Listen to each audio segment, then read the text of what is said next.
Praise the lord. మళ్ళీ మీ ముందుకు దేవుని వాక్కుతో రావడానికి దేవుడు నాకు చూపించిన కృపను బట్టి దేవునికి వందనాలు తెలియజేస్తున్నాను. మొదటిగా నేను దీని గురించి చెప్పబోయే ముందు, దేవుని హృదయంలో మాటలు చెప్పబోయే ముందుగా ఒక ప్రశ్నతో ఈ వీడియోని ప్రారంభించాలనుకున్నాను. ఎప్పుడైనా మీరు దేవుడు ఒక పదంతో కానీ కొన్ని పదాల సమూహంతో కానీ దేవుడు మీతో మాట్లాడుతున్నట్టు మీకు ఎప్పుడైనా అనిపించిందా? అంటే ఆ పదాలు ఏంటంటే మీతో మాట్లాడితే అవి దేవుని దగ్గరగా మిమ్మల్ని చేరుస్తాయి. మీలో కొంచెం మార్పు, దైవికమైన మార్పు కలుగుతూ ఉంటుంది. ఎప్పుడైనా అలా ఎదుర్కొన్నారా? నేనైతే ఎదుర్కొన్నాను. ఏంటంటే ఆ పదాలు అసమానం అంటే రిపీట్ అవుతూ ఉంటాయి అన్నమాట. లైక్ వర్డ్స్ ఎలా అంటే దేవుని వాక్యం అని, పరిశుద్ధాత్మ అని, వేషధారణ అని, లేకపోతే సమాధానము, పీస్, షలోమ్ అని, లేకపోతే హినేని అంటే చిత్తము, ప్రభు నేను ఉన్నాను అని. రీసెంట్గా అయితే లివింగ్ వాటర్స్ అంటే జీవజలాలు అన్న పదము నేను విన్నాను.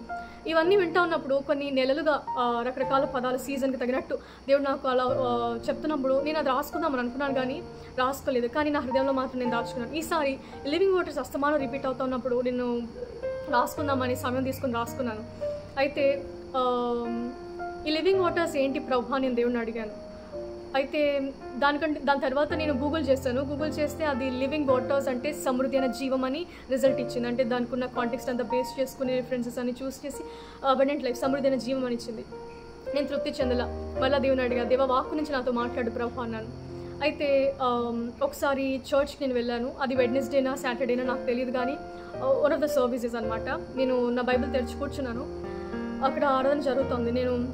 నా కళ్ళు నా బైబిల్ పేజెస్ మీద పడ్డాయి. అవి అక్కడ నా స్క్రిప్చర్స్ ఏంటంటే నా వర్సెస్ అండర్లైన్ అయి ఉన్నాయి. అవేంటా అండర్లైన్ అయ్యాయని చూస్తే అది యోహాను సువార్త 7వ అధ్యాయము 37-38 వచనాలు. అవి మీకు కూడా నేను చదువుతాను. ఆ పిక్చర్ కూడా నేను మీకు పెడతాను. అవి ఆల్రెడీ అండర్లైన్ చేసి ఉన్నాయి. ఎవడైనా నువ్వు దప్పికి కొనిన ఎడల నా ఎద్దుకు వచ్చి దప్పి తీర్చుకొనవలెను.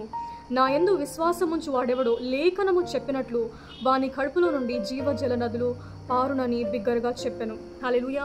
ఈ 2 వర్సెస్ అండర్లైన్ అయినాయి. దాని కింద ఏంటా నేను చదివాను. లివింగ్ వాటర్స్ ఉంది కాబట్టి, అంటే జీవజల నదులు అని ఉన్నాయి కాబట్టి కింద వర్స్ కూడా చదివాను. 39th వర్స్, తన యందు విశ్వాసముంచువారు పొందబోవు ఆత్మను గూర్చి ఆయన ఈ మాట చెప్పెను. యేసు ఇంకను మహిమపరచబడలేదు గనుక ఆత్మ ఇంకను అనుగ్రహింపబడే ఉండలేదు. హల్లెలూయా. ఇక్కడ లివింగ్ వాటర్స్ అంటే జీవజల నదులకు అర్థం ఏంటంటే ఆత్మ అంటే పరిశుద్ధాత్మ అని నాకు అర్థమైంది అది చదివాక. అప్పుడు ఐ ప్రైజ్డ్ గాడ్. ఏంటంటే దేవుడు నాకు మీనింగ్ అడిగినప్పుడు స్క్రిప్చర్స్ నుంచి నాకు మీనింగ్ ఇచ్చారని స్తుతించాను. ఆ తర్వాత ఏం చేయాలి ప్రభా, నేను డిజైర్ చేయాలి అంటే దీన్ని ఆశపడాలా, do have to desire living waters అంటే పరిశుద్ధాత్మ నేను ఆశపడాలా ఇంకెక్కువ అని అడిగాను. October 6th ఏంటంటే ఒక వాక్యం చూసాను. అది మా క్యాలెండర్లోది. ఏంటంటే మా చర్చ్ ఒక క్యాలెండర్ ఎవ్రీ ఇయర్ ఇష్యూ చేస్తుంది అనమాట. అందులో మంత్లీ ప్రామిస్ అలాగే డైలీ ప్రామిసెస్ ఉంటాయి విత్ మచ్ ప్రేయర్. అండ్ అది ప్రార్థనాపూర్వకంగా దైవ ప్రేరేపణతో మాకు ఇవ్వబడింది కనుక we don't consider them randomly, నార్మల్గా వచ్చిందని అనుకోను, కానీ I consider them so carefully while I'm reading it. అది చాలా జాగ్రత్తగా అది దేవుడు నాకు ఇచ్చారు అని అది నేను క్లెయిమ్ చేసుకుంటాను. సో ఆ రోజు ఏంటంటే October 6th ఏమొచ్చిందంటే ప్రకటన గ్రంథం నుండి వచ్చిందనమాట. 3వ అధ్యాయం 5వ వచనము, జయించువాడు అలాగున తెల్లని వస్త్రములు ధరించుకొనును. ఈ వాగ్దానం చూశాక చాలా ఎగ్జైట్ అయిపోయి ఈ కాంటెక్స్ట్ ఏంటిదా అని స్క్రిప్చర్ అంతా చదవాలని ఓపెన్ చేస్తే అది సార్దీస్ సంఘం గురించి ఉంటుంది. సార్దీస్ సంఘం గురించి దేవుడు ఇచ్చిన సాక్ష్యం ఏంటంటే పైకి భక్తి గల వారు అంటే అంత బాగుంటుంది, కానీ చచ్చిన స్థితిలో ఉన్నారంట. సో దాని గురించి నేను ఇంకా తెలుసుకోవాలి అని అనుకుని చాలా ఆశ కలిగింది. సో ద నెక్స్ట్ డే ఏంటంటే ఒక క్రైస్తవ సహోదరుడు అప్లోడ్ చేశారు. ఏంటంటే యూట్యూబ్లో సార్దీస్ సంఘం గురించి చాలా వివరంగా అర్థవంతంగా ఎక్స్ప్లెయిన్ చేస్తూ పెట్టారు. నేను అది చూశాను. అందులో ఆయన చెప్తూ 3 కేటగిరీస్ చెప్తాడు అనమాట. అవి ఆల్రెడీ స్క్రిప్చర్లో ఉన్నవి డీటెయిల్గా చెప్తారు ఆయన. ఏంటంటే మొదటిది చచ్చిన స్థితి, రెండవది చనిపోవడానికి సిద్ధంగా ఉన్న స్థితి అంటే అబౌట్ టు డై స్టేట్ అనమాట. 3వ స్థితి దేవునికి అంగీకారయోగ్యముగా పర్ఫెక్ట్గా ఉన్న స్థితి. సో 3rd స్టేట్ నేను మాట్లాడదలుచుకోలేదు, ఎందుకంటే that is not related to topic. But first 2 states ఏంటంటే చచ్చిన స్థితి. మొదటి స్థితి గురించి చెప్తా అని అంటాడు. ఆధ్యాత్మికంగా ఆ చర్చ్ సార్దీస్ సంఘానికి సాక్ష్యం ఇస్తారు కదా, ఆధ్యాత్మిక చచ్చిన స్థితి ఎప్పుడు వస్తుందంటే పరిశుద్ధాత్మ లేనప్పుడు వస్తుందంట. When there is no holy spirit within them. ఎప్పుడైతే పరిశుద్ధాత్మ వాళ్ళు లేదో చచ్చిన స్థితి వస్తుందంట. అంటే దాన్ని బట్టి నాకు రెండవది అర్థమైంది ఏంటంటే వారు ఇంకా చనిపోయే స్థితిలో ఉన్నారు. ఇంకా చనిపోలేదు, కానీ చనిపోయే స్థితిలో ఉన్నారు. అంటే పరిశుద్ధాత్మ వాళ్ళు ఉంది, జీవము వారిలో ఉంది.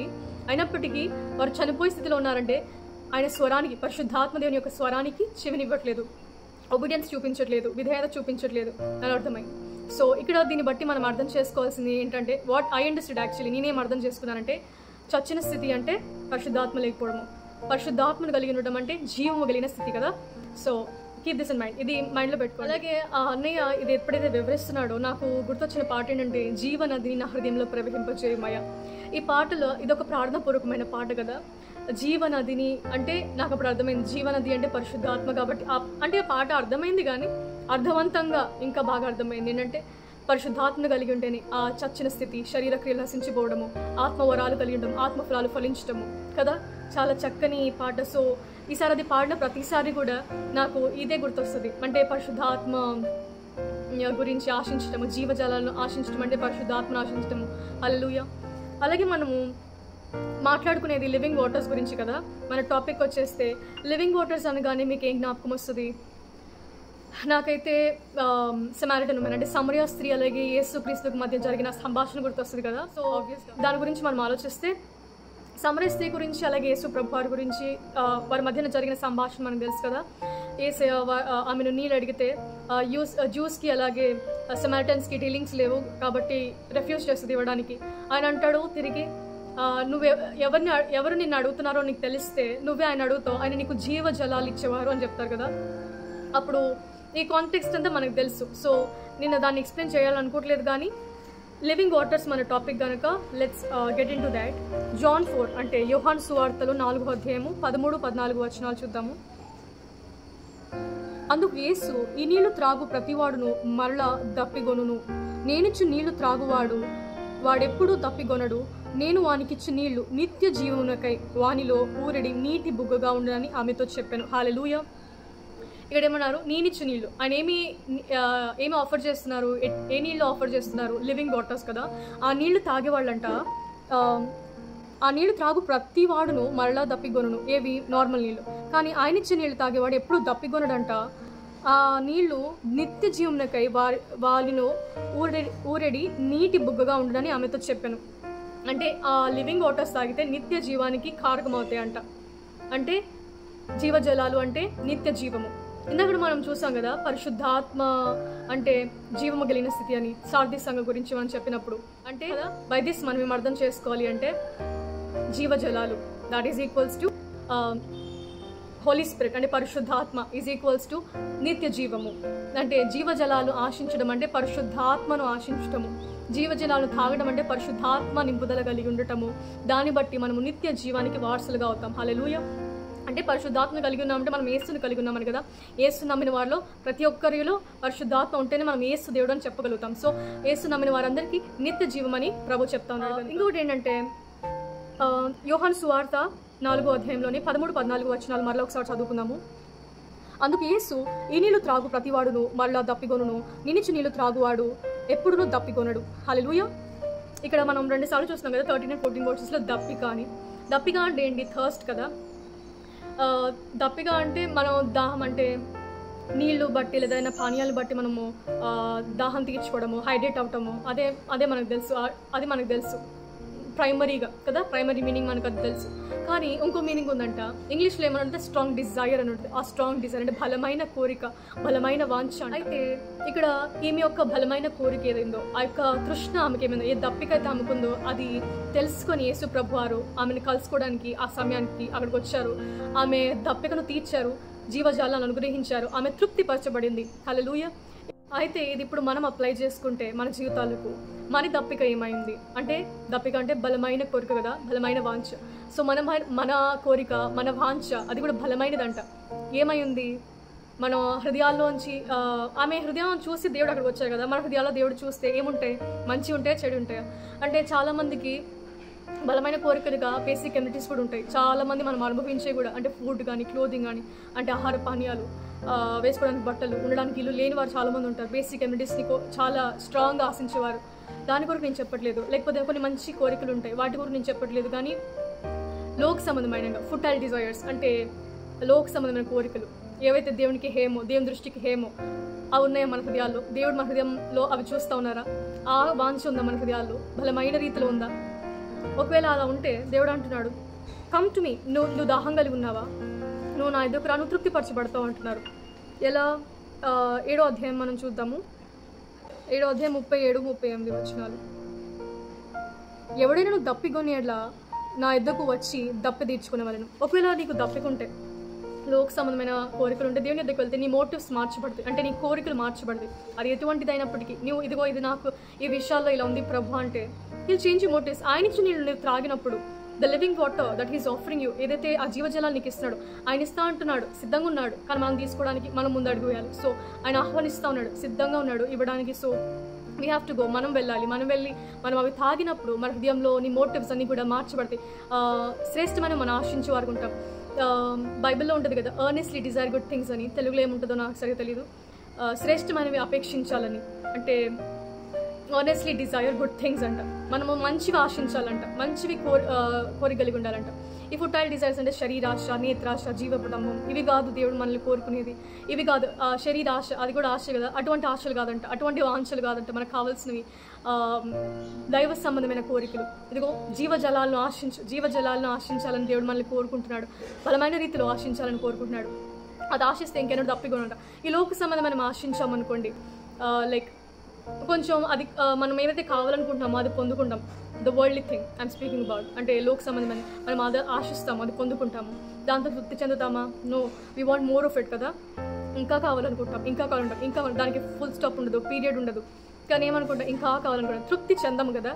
కానీ దేవుడు అంటున్నాడు, నేనిచ్చి నీళ్ళు తాగువాడు. ఏదైతే నువ్వు తాగుతావో నేను ఇచ్చేది, దాంతో నువ్వు ఖచ్చితంగా మరలా ఇంకోసారి ఇటువంటి లోక సంబంధ దాహాలు అయితే ఉండవంట, తృప్తిపరచబడతావంట. మనకి 10 ధన్యతలు ఉంటాయి కదా మత్తయి సువార్త 5వ అధ్యాయంలో. ఏమని ఉంటుంది? నీతి కొరకు ఆకలి దప్పులు గల వారు ధన్యులు, వారు తృప్తిపరచబడతారు అంటది. సో మనం దేని కొరకు ఆకలి దప్పులు గల ఉండాలి? నీతి విషయమై ఆకలి దప్పులు, అంటే something that we desire. But ఏదైతే మనం శ్రేష్టమైనదిగా ఉంటుందో మన దప్పిక, అది తృప్తిపరచబడుతుంది అంట. సామెత చెప్తాడు కదా, అంటే కీర్తనగాడు అంటాడు, నీటి ఊటల కొరకు ఆశపడి, as the deer pants for the water so my soul longs after you.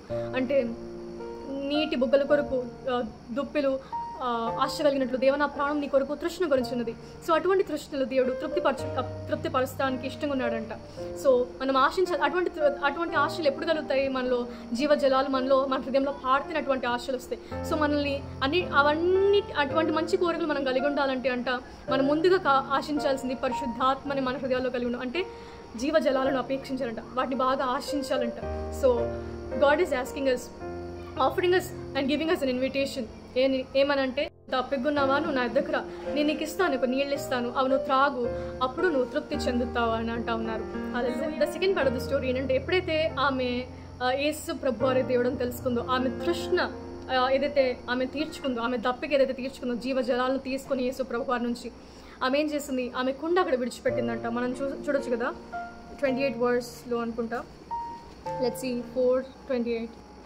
ఆ స్త్రీ తన కుండ విడిచిపెట్టి ఊర్లోకి వెళ్ళి, మీరు వచ్చి నేను చేసినవన్నీ నాతో చెప్పిన మనుషుని చూడుడి, ఈయన క్రీస్తు కాడా అని ఆ ఊరి వారితో చెప్పగా, వారు ఊరిలో నుండి బయలుదేరి ఆయన యొద్దకు వచ్చి చుండిరి. హల్లెలూయా. ఆమె చెప్పిన సాక్ష్యాన్ని బట్టి, ఆమె నిజస్థితిని యేసు ప్రభు చెప్పినప్పుడు తనకు 5 హస్బెండ్స్ ఉన్నారని ఆమె యేసు దేవుడని తెలుసుకుంది.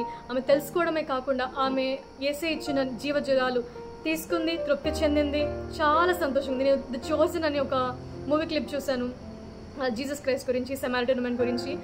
Such Joy she really has, అంటే చాలా సంతోషంగా ఆమె దేవుని కనుగొన్నానని వెళ్ళి బయలుదేరుతూ వెళ్ళి చెప్తా ఉంటుంది, అందరికీ కూడా చెప్తుంది నేను యేసుని కనుగొన్నానని. సో అలా మనం ఉన్నామా?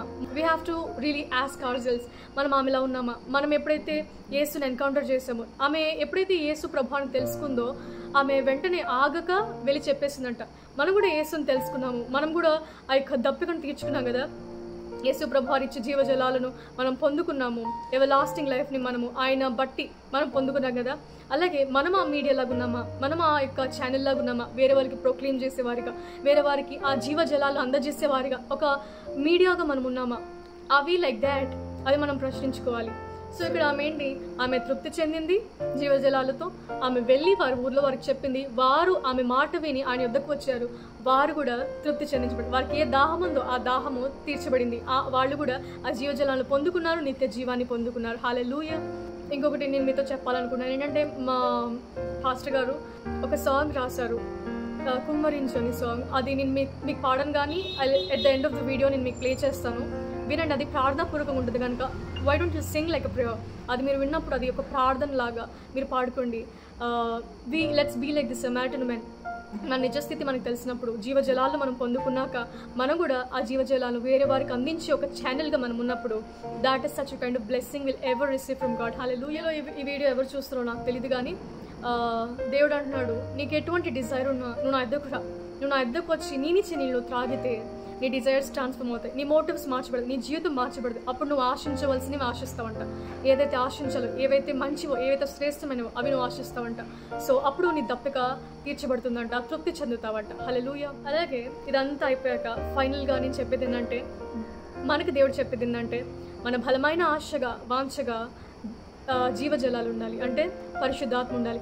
అడుగు వారికి ఎంతో నిశ్చయముగా ఇస్తారని దేవుడు సెలవిస్తున్నారు. లూకా సువార్త 11వ అధ్యాయం మనం చూస్తే 13వ వచనంలో ఉంటుంది కదా, అది మనం చూద్దాం ఒకసారి.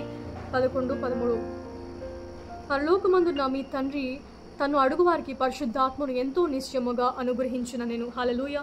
సో ఆయన ఎంతో నిశ్చయముగా ఇస్తారండి. ఆయన వాగ్దానం చేయవాడు, నమ్మదగిన వాడు కనుక ఆయన మనకు is a promise maker and also promise keeper. So మనం అడిగినప్పుడు ఖచ్చితంగా ఆయన మనకు అనుగ్రహిస్తాం. మన అంత దినాల్లో ఉండగా మనము చాలా జాగ్రత్తగా ఉండాలి, మనము మెలకువ కలిగిన స్థితిలో ఉండాలి. సో దానికి కావాల్సింది ఏంటంటే, పరిశుద్ధాత్మను కలిగి ఉన్నప్పుడు, ఆయన యొక్క స్వరానికి మనం లోబడుతున్నప్పుడు, ఆయన యొక్క స్వరానికి మనము చెవి యొగ్గేవారు ఉన్నప్పుడు మనము నిలకడ స్థితిలో ఉంటాము. మనం ఏదైతే దేవుని నుంచి పొందుకున్నామో దాన్ని గట్టిగా పట్టుకున్నప్పుడు నిత్య జీవానికి వారసులమయ్యేవారు ఉంటాం. అంటే all we have to do is మనము పరిశుద్ధాత్మను కలిగి ఉండటము చాలా ప్రాముఖ్యం. బుద్ధిగల కన్యకల జీవితాల్లో కూడా మనం అదే చూస్తాం. వారు నూనె నింపుకున్నారంట, వారు సిద్ధంగా ఉన్నారంట. వారు నింపుకోవడాన్ని బట్టి వారు కొనుపబడ్డారు కదా. అట్లనే ఎవరైతే బుద్ధి లేని వారు ఉన్నారో వారు నింపుకోలేదంట, సగమే కలిగి ఉన్నారంట. అది కూడా రైట్ వే కాదు, అది కూడా సరైన పద్ధతి కాదు. ఏదైతే మనం నింపుకుని ఉండాలి, అక్కడ ఆయిల్కి సాదృశ్యం కూడా పరిశుద్ధాత్మని, ఇక్కడ లివింగ్ వాటర్స్కి సాదృశ్యం కూడా పరిశుద్ధాత్మని. సో మనం ఆ పరిపూర్ణత కలిగి ఉండడం అనేది చాలా ప్రాముఖ్యం. So all we have to do ఏంటంటే, మనము పరిశుద్ధాత్మను ఆశించాలి, ఆయనని ఎప్పటికప్పుడు మనం కోరేవారుగా ఉండాలి. సో అంత్యదినాల్లో దేవుడు ఆత్మను కుమ్మరిస్తున్న వాగ్దానాన్ని మనము దాన్ని పట్టుకొని, ఆయన అడుగు వారికి అందరికీ కూడా నిశ్చయంగా ఆత్మ నిలుస్తానన్న వాగ్దానాన్ని, అలాగే నా ఎద్దకు దప్పికొన్న వారు రండి నేను తృప్తిపరుస్తానన్న మాటను బట్టి కూడా మనం ఆ వాక్యాలను ఎత్తిపట్టుకుని దేవుడిని అడిగినప్పుడు దేవుడు మనకు ఆత్మను దయచేసే వారు ఉన్నారు. కొలతలేని కుమ్మరి అంటే మనకి ఇలా ఉంటుంది కదా, but be continuously filled with the spirit అని తెలుగులో నాకు తెలీదు.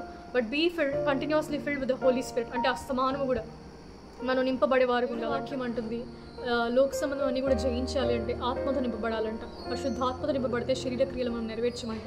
So let us be filled with the Holy Spirit. So ఫైనల్గా మనము జీవజలాలను ఆశించేవారు ఉండాలి, అది కూడా బలమైన రీతిలో ఆశించేవారు ఉండాలి. So that's all for today's video. See you again with the word of God. Bye.